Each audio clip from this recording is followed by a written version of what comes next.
Hi friends, అందరూ బాగున్నారా? Friends, welcome back to universal gardens. చూడండి ఫ్రెండ్స్, ఇవాళ బీట్రూట్ ప్లాంటేషన్ చేస్తున్నానండి. నేను వెజిటేబుల్స్తో పాటు ఫ్రిడ్జ్లో బీట్రూట్స్ కూడా పెట్టేశాము అలాగే. సో నేను అనుకున్నాను, ఈ స్వీట్ బాక్సెస్ ఎంటీగా ఉన్నాయన్నమాట ఇంట్లో. ఫస్ట్ వీటిని నీడలో ప్రాపగేట్ చేసుకోవాలని అనుకున్నాను. సో స్వీట్ డబ్బా అండి ఇది. చూడండి, డ్రైనేజ్ హోల్ కూడా పెట్టాను నేను.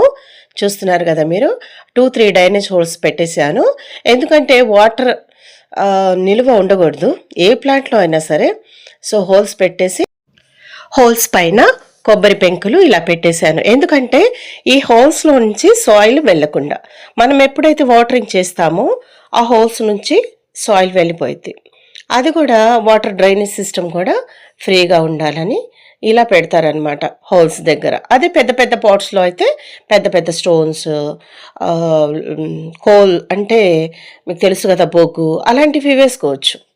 సో చూడండి, నేను ఇందులో హాఫ్ పార్ట్ సాయిల్ వేసుకున్నాను ఈ బాక్స్లో. ఈ బాక్స్ వచ్చేసి స్వీట్ బాక్స్ చెప్పాను కదా. చూడండి, బీట్రూట్ మొలకలు ఎలా వచ్చాయో చూడండి, చక్కగా రూట్స్ చూడండి ఎంత చక్కగా ఫామ్ అయ్యాయో కదా. ఇక్కడ నుంచి ఆకులు కూడా బుజ్జి ఆకులు కనిపిస్తున్నాయి. సో ఇది తీసుకొని నేను ఈ సాయిల్ని కొంచెం గుంట చేసుకొని లైట్గా ఒక 1/2 ఇంచ్ చాలండి, అలా సాయిల్ కొంచెం తీసేసి ఈ బీట్రూట్ పెట్టేయటమే. వేరు భాగం పెట్టేయాలి. ఇటు నుంచి ప్లాంట్స్ వస్తుంది కదా పైనుంచి.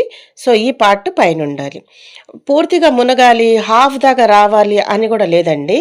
పావు పార్ట్ బీట్రూట్కి పావు పార్ట్ సాయిల్లో ఉంటే చాలు, అంతే. సో ఇది కూడా ఎనదర్ వన్ అండి. చాలా పెద్ద దుంపలు ఇవి.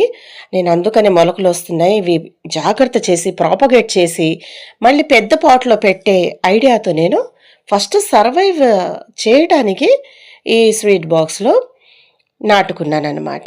మిగతా కొంచెం సాయిల్, ఒక 2 గుప్పెళ్ళు సాయిల్ ఉంది, అది కూడా బీట్రూట్ చుట్టూరా వేసేసాను చక్కగా. చూడండి, మునిగిపోకూడదండి, గాలి తగలాలి ఈ దుంపలకి. మీరు ఫుల్గా సాయిల్ వేశారనుకోండి, అది కుళ్ళిపోయే ప్రమాదం ఉంది.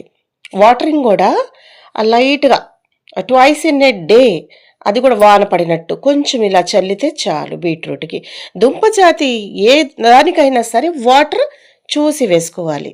చూస్తున్నారు కదా, ఇప్పటికైతే స్టార్టింగ్ ఫస్ట్ టైం కాబట్టి బాగా తడుపుతున్నాను. మీరు కూడా ఇలాగే నాటుకోండి మరి మీ గార్డెన్లో. ఓకేనా? బాయ్.